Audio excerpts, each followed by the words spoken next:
Chapter 1. My name is Michael Carter, and if you asked anyone who knew me growing up, they'd probably describe me with one word: reliable. I was the one who came home on time, who got decent grades, who helped clean the dishes without being asked. Not the brightest, not the boldest, not the one people turned their heads for when he walked into a room, but the one people could count on. My younger brother, Daniel, was the opposite. If I was the steady flame of a candle, Daniel was fireworks. He was loud, magnetic, unpredictable. Teachers excused his late homework because he charmed them with a smile. Friends forgave his mistakes because he knew how to make them laugh. And my parents? Well, my parents adored him. But me? I stayed in the shadows. And for a long time, I told myself that was okay, because I had something Daniel didn't. I had Anna. I met Anna in high school. It was a rainy Tuesday, the kind of day where the gray clouds make you want to sleep through all your classes. I was hurrying down the hallway, clutching my backpack, when I saw a girl kneeling on the floor, scrambling to pick up the books she had dropped. Instinctively, I bent down to help her.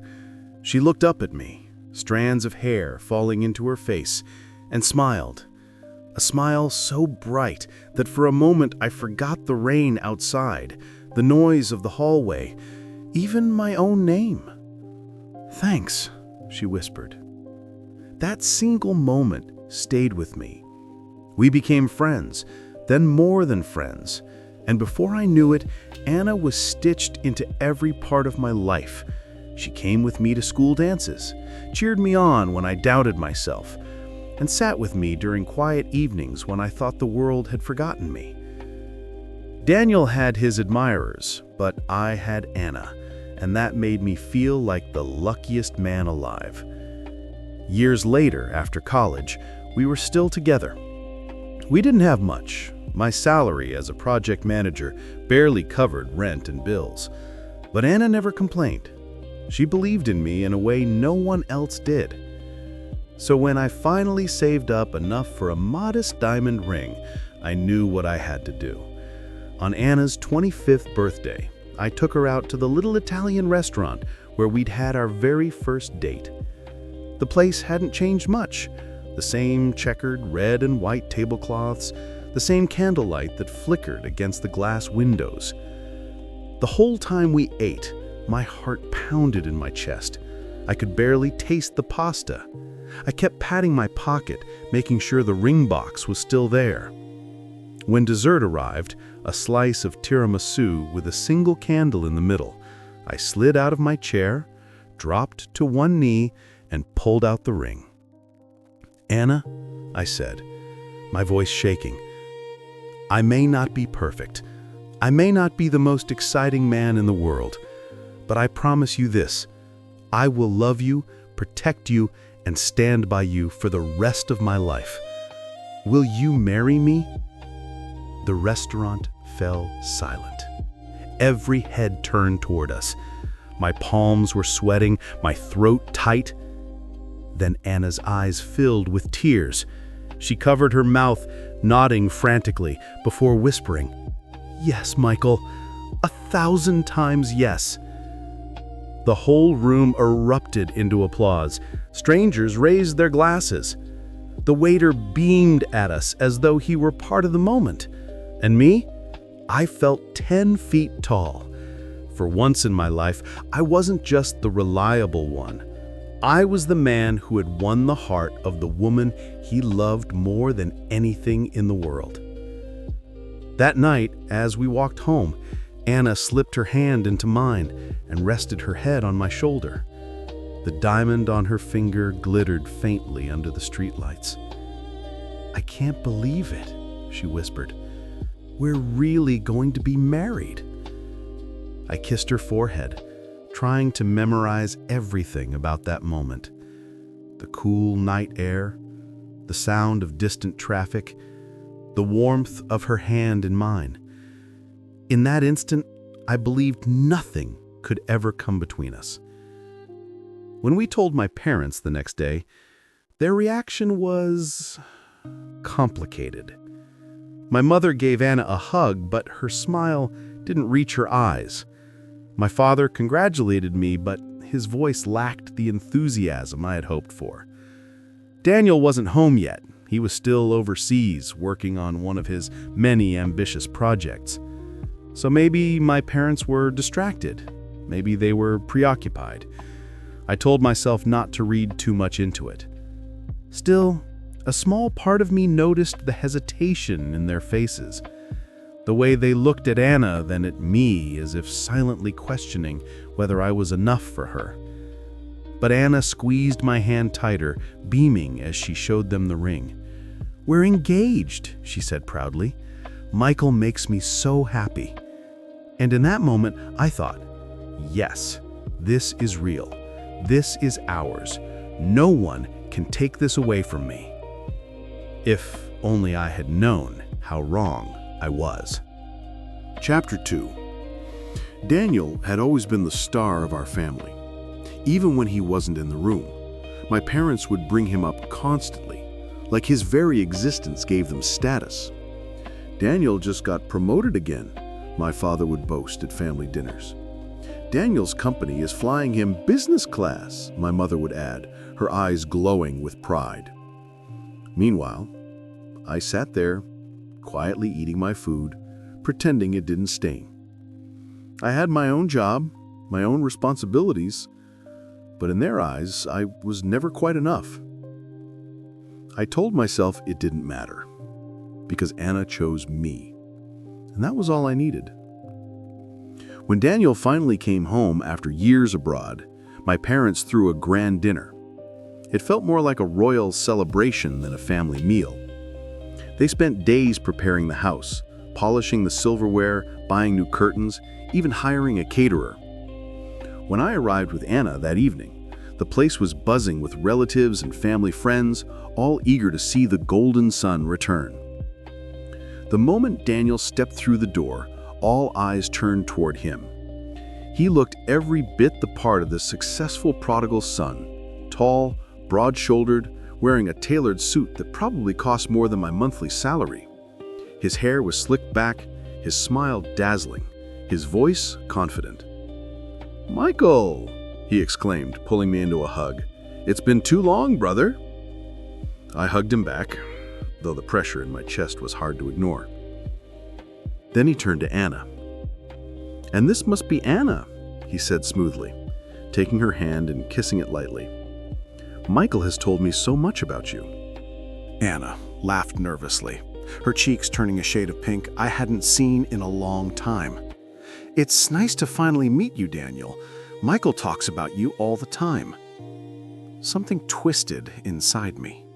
The way Daniel's eyes lingered just a moment too long on her. The way Anna's smile seemed brighter than usual. I tried to push the thought away. Of course, she was just being polite. This was my fiancée, my future wife. As the evening went on, Daniel became the center of attention. Every story he told was met with laughter and admiration. Every gesture, every smile seemed to captivate the room. I sat quietly beside Anna, my hand resting on hers, though she hardly seemed to notice. She kept glancing toward Daniel whenever he spoke, her eyes shining with that same spark I'd noticed earlier. By the end of the night, I felt like an outsider in my own family. The weeks that followed only deepened that feeling. Daniel was everywhere, charming neighbors, impressing friends, taking my parents out for dinners where they returned glowing with pride. And Anna, she grew distant. At first, it was subtle. She would be lost in thought during our conversations, distracted when I spoke to her. Then came the excuses. She was too tired to talk, too busy to go out, not in the mood to sit with me the way we used to. I tried to brush it off. Relationships go through phases, I told myself. Maybe she was just adjusting to the changes in our lives. But the truth revealed itself one evening in the cruelest way possible. I came home early from work that day, hoping to surprise Anna with takeout from her favorite Thai place. The apartment was quiet when I walked in, except for the faint sound of her voice drifting from the kitchen. At first, I thought she was talking to me, but as I stepped closer, I realized she was on the phone. "I don't know what to do," she was saying softly, her voice trembling. "Daniel is everything Michael isn't. He's confident, ambitious. When he looks at me, I feel alive in a way I haven't in years." My heart stopped. The bag of food slipped from my hands and crashed to the floor, sending containers spilling across the tiles. Anna spun around, her eyes wide, her face pale as if she had seen a ghost. "Michael, she stammered, fumbling with the phone. I didn't hear you come in." For a long moment, we just stared at each other. My chest was tight, my ears ringing with the sound of her words replaying in my head.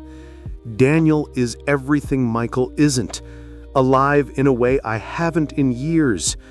I wanted to scream, to demand an explanation, to beg her to tell me it wasn't true. But the words wouldn't come. My throat was dry, my voice caught. Instead, I just turned and walked out. That night, I sat in my car in the dark parking lot, the engine off, the silence suffocating. My mind replayed every moment, her laughter at Daniel's jokes, the way she blushed when he kissed her hand, her sudden distance from me. It all made sense now. The woman I had loved for nearly a decade, the woman I had planned to marry, was slipping away from me. And worse, she was slipping toward the one person I could never compete with, my brother. In the days that followed, things only got worse. Anna tried to act normal, cooking dinner, asking me about work, but her eyes gave her away. She avoided my gaze, avoided my touch, avoided the intimacy that once came so easily between us. And my parents, oh, my parents. They had always compared me to Daniel, but now their words took on a new sharpness. "Look at how successful your brother is," my father said one night over dinner. "Don't you think Anna deserves the best?" "She looks so happy when Daniel is around," my mother added softly, almost as if she was already preparing for the shift. Their words hit me like daggers. Not only was I losing Anna, but the very people who should have defended me were already aligning themselves with Daniel. I realized then that this wasn't just about Anna. It was about me. About the fact that no matter what I did, no matter how hard I tried, I would never be enough in their eyes. One evening, Anna asked me to meet at our favorite cafe. I could see the decision written all over her face before she even spoke. Her hands trembled as she removed the engagement ring from her finger, placing it gently on the table between us. "Michael," she whispered, her eyes glistening with tears, "you're a good man, truly, but I don't love you the way I thought I did. With Daniel, I feel something different, something stronger. I'm sorry." The words sliced through me, leaving me hollow. I stared at the ring, the symbol of every promise I thought we had, and realized it was over. I didn't shout. I didn't beg. I simply nodded, stood up, and walked out of the cafe into the cold night air. Behind me, Anna called my name, her voice breaking. But I didn't turn back. Because in that moment, I understood something I had never wanted to face. The people I loved most had chosen Daniel over me. And no matter what I did, nothing could change that. The weeks after Anna ended our engagement felt like walking through a storm with no umbrella. I went to work, I paid my bills, I smiled politely at colleagues, but inside I was hollow. Our apartment was still full of her things, the floral-scented shampoo in the shower, the scarf she left on the couch, the little notes she used to stick on the fridge. "Don't forget milk. I love you." I couldn't bring myself to throw them away. It was as if getting rid of them meant admitting that what we had was truly gone. At night, I'd lie in bed, staring at the ceiling, replaying every conversation, every glance, every laugh she'd shared with Daniel. Had she ever loved me? Or had she always been waiting for someone better to come along? My parents didn't make things easier. One evening, I visited them for dinner, hoping for comfort. Instead, I found myself sitting across from Daniel and Anna, together. My mother fussed over Anna as though she were already part of the family again. My father poured Daniel a glass of wine, his laughter booming. I sat there, pushing food around my plate, feeling invisible. Finally, I cleared my throat. Do you think this is appropriate? Inviting Anna here so soon after... My mother cut me off sharply. Michael, don't be childish. Things change. You can't expect Anna to stay tied to you if her heart isn't in it. Her words stung more than I expected. I turned to my father, hoping for some kind of support, but he just shook his head. Your brother makes her happy, son. Maybe it's time you accept that. Daniel stayed quiet, his fork scraping against his plate, but his silence said enough. He didn't care how much this hurt. I excused myself before dinner was over, my appetite gone. As I walked out, I heard Anna's soft laugh drifting from the dining room, and it broke something inside me. The days blurred together. I buried myself in work, taking on overtime shifts just to avoid going home. But no matter how much I tried to escape it, the reality was clear. The woman I had planned to marry now belonged to my brother, and my parents were fine with it. The final humiliation came at a family gathering a month later. My parents had invited relatives from all over, cousins, uncles, distant aunts.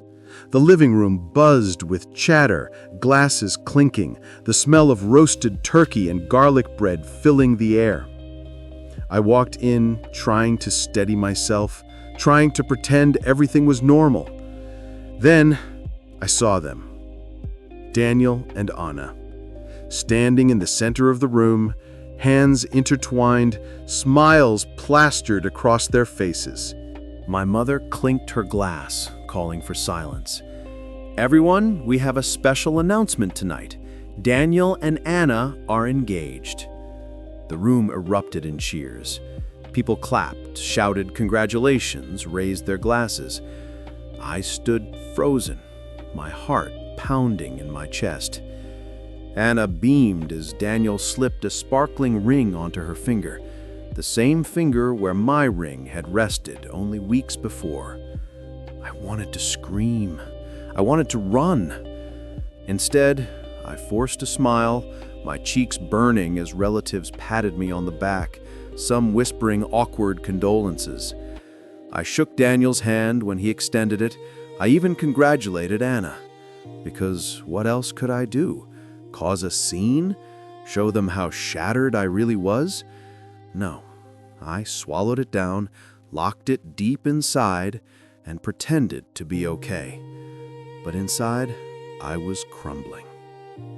That night, after everyone left, I lingered in my parents' backyard, staring up at the stars. My father came out, lighting a cigar. He glanced at me, then said casually, "You'll find someone else, Michael. You're strong, reliable. But Anna, she needs someone like Daniel, someone ambitious." Reliable. That word again. The word that had defined me my whole life. Not brilliant, not exceptional, just reliable. As if I were nothing more than a placeholder until someone better came along. I didn't respond. I just turned, walked to my car, and drove away. When I got home, I didn't unpack. I pulled out a suitcase and began stuffing clothes into it. Shirts, pants, socks, whatever fit. I looked around the apartment one last time, The framed photo of Anna and me at the beach, the throw blanket she'd bought for the couch, the coffee mugs we'd picked out together. I couldn't stay here anymore, not with these ghosts haunting me. So I left. I didn't tell my parents where I was going. I didn't leave a note for Daniel. I just walked out of the life I had built, carrying only the essentials and the weight of betrayal on my shoulders. The city became my refuge. I found a tiny apartment in a rundown building, the kind where the walls were thin and the pipes rattled at night. The rent was cheap, and that was all that mattered. The first night there, I lay on the floor because I didn't even have a bed yet. The silence pressed down on me, heavy and suffocating. But in that silence, I made a promise to myself.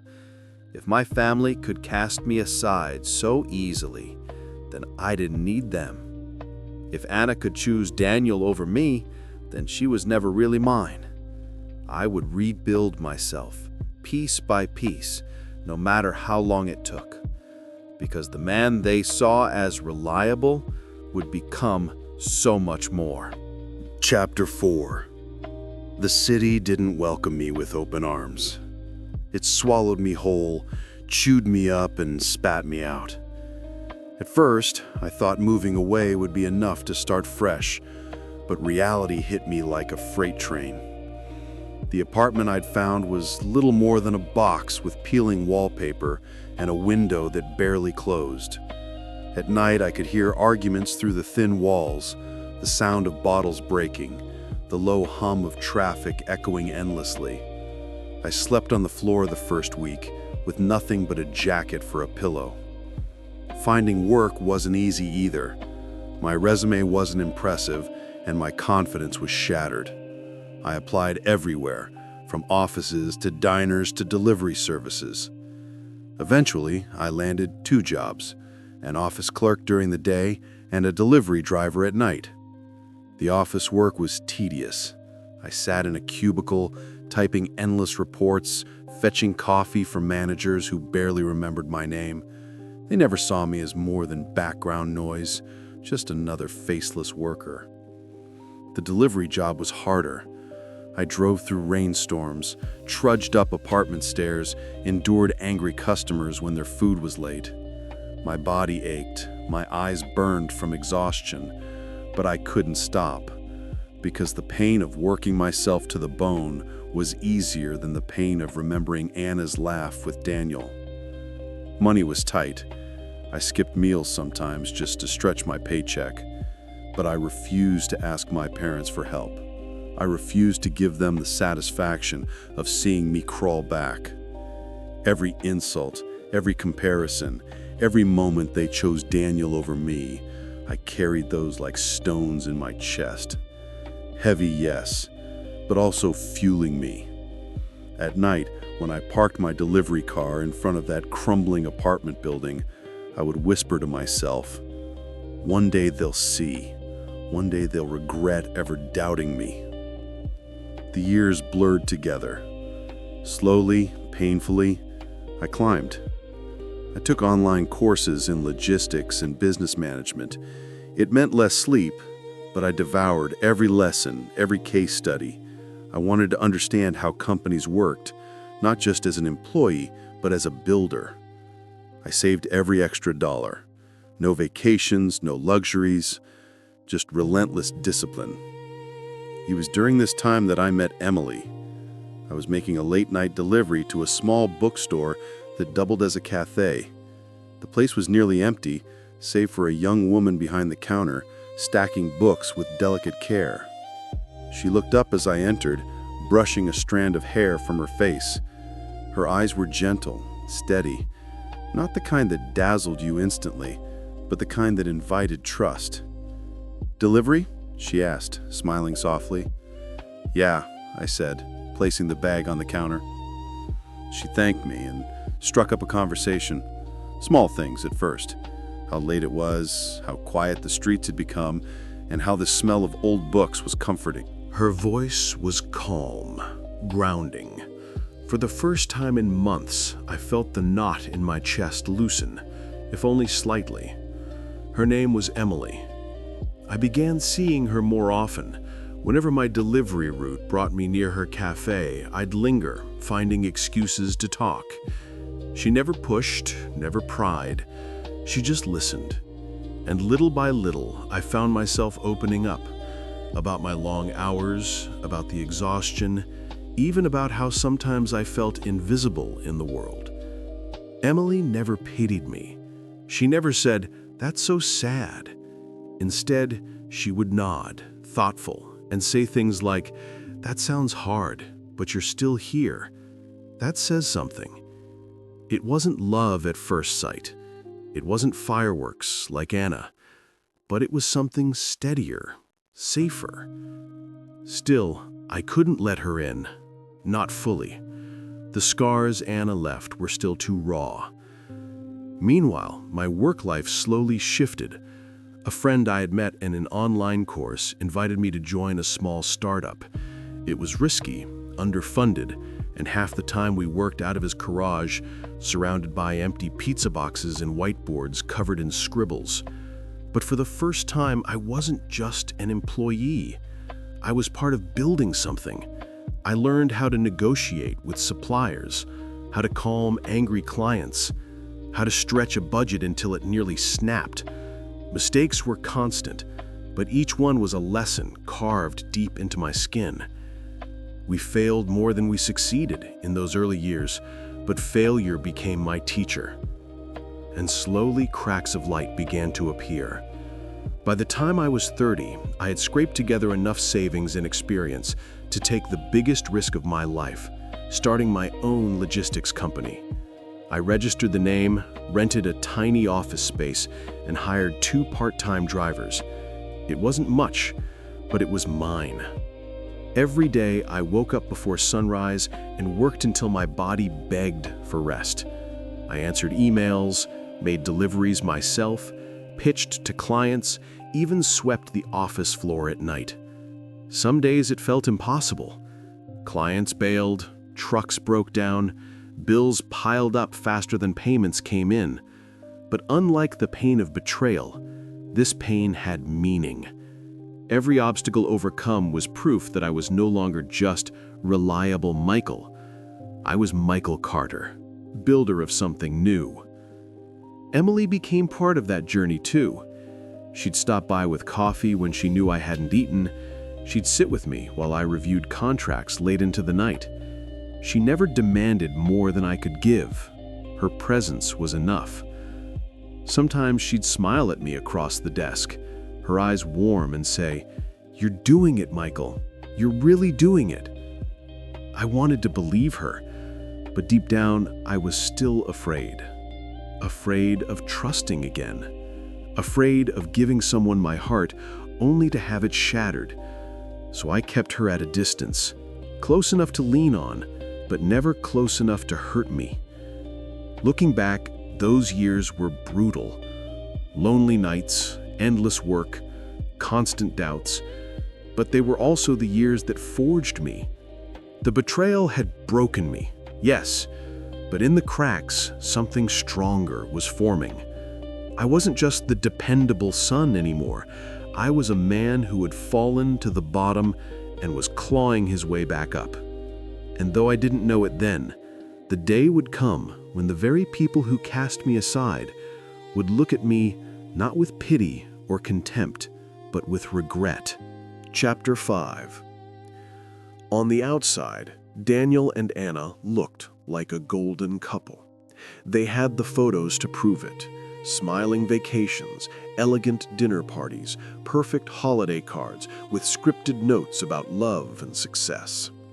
But pictures lie. Behind the glossy smiles, cracks began to form. Daniel had always thrived on attention. The moment he and Anna announced their engagement, he basked in the praise. The successful son, the one who had it all. But as the years passed, that attention demanded results. He had joined a mid-level company in finance, expecting his charm and connections to rocket him upward. At first, it worked. He was promoted quickly, praised at parties, envied by peers. But Daniel's weakness was one I knew all too well. He wanted shortcuts. He wanted success without sweat. So he gambled on risky investments, on shady deals whispered about in back rooms. For a while, the money flowed in. He bought Anna jewelry, took her on trips, flashed his wealth like a badge of honor. But fortune doesn't stay forever, and Daniel's reckless ambition finally caught up with him. One evening, while he was working late, Anna found a stack of overdue bills shoved in his desk drawer. Credit cards maxed out, a second mortgage on the house, even a loan from a private lender with interest so high it bordered on criminal. When she confronted him, Daniel waved it off. "Relax, Anna. These are just temporary setbacks. You think men like me don't bounce back? I've got deals lined up. You'll see. We'll be fine." But his eyes told a different story. They were restless, twitching, avoiding her gaze. For the first time, Anna saw the cracks not as minor flaws, but as fractures threatening to collapse everything. Their fights grew frequent. She accused him of lying, of hiding things. He accused her of being ungrateful, of not believing in him. "Do you think Michael would have done better?" Daniel spat one night, his face twisted with bitterness. "He was weak, Anna. He couldn't give you what I can." But even as he said it, he knew the truth. Michael, the brother he had betrayed, was no longer the shadow trailing behind him. Rumors had begun to circulate. Michael Carter, the quiet one, the dependable one, had built a company from scratch. It wasn't flashy, but it was growing. Clients spoke highly of him. His name was whispered in circles Daniel wanted desperately to belong to. And the comparison burned. Anna felt it too.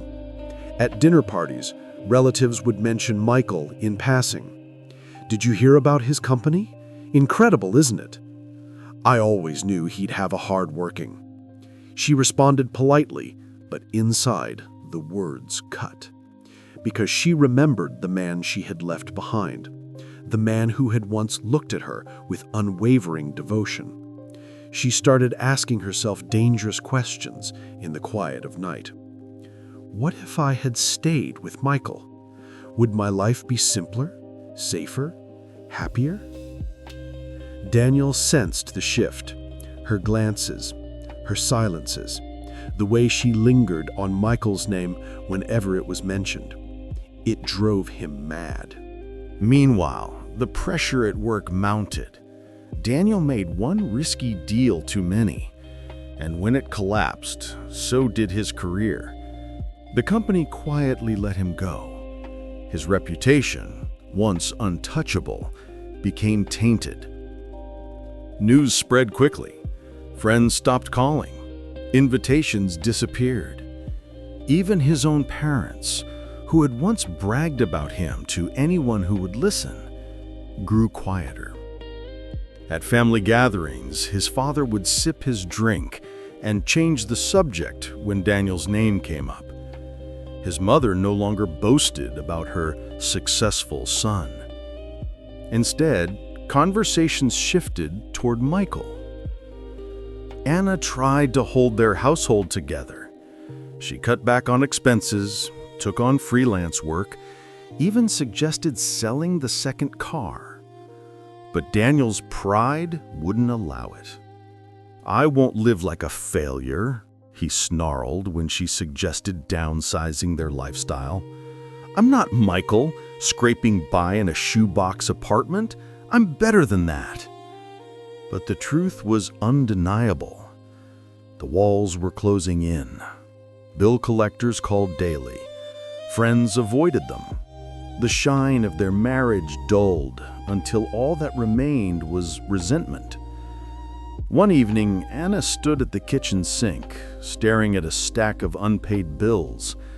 The house was eerily silent. Daniel had stormed out hours earlier after another fight. Her hands trembled as she picked up one envelope, then another, then another. Final notices, threats of legal action. She sank into a chair, her head in her hands, and for the first time in years, tears streamed down her face. This wasn't the life she had imagined when she chose Daniel over Michael.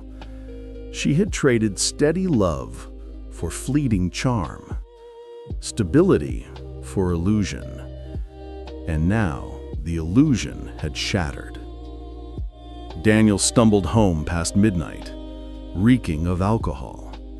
His tie was loose, his eyes red-shot.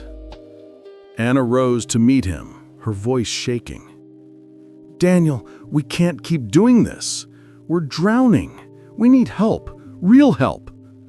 "From who?" he snapped, slamming his keys on the counter. "You think Michael will come riding in to save us? You think he wants anything to do with us after what happened?" Anna's silence was answer enough. Daniel's laugh was bitter, broken. Of course you're still thinking about him, even now, especially now." He turned away, shoulders slumping, the weight of failure finally breaking through his arrogance. For the first time, Daniel looked less like the golden child and more like a man utterly defeated. Their downfall wasn't a sudden collapse, it was a slow erosion. But by the time they realized it, there was no denying the truth. The life they had built on betrayal and pride was crumbling, and the brother they had cast aside was no longer in their shadow. Chapter 6. Success doesn't arrive like lightning. It builds slowly, brick by brick, until one day you look up and realize you've built a tower high enough to touch the sky. That was my life in the years after leaving everything behind. My company, once 2 drivers in a rusty van, grew into a fleet. We expanded from local deliveries to regional contracts, the national partnerships. Clients trusted us because I built the business the way I wished people had treated me. With reliability, yes, but also respect. Investors started to notice. Articles mentioned my name.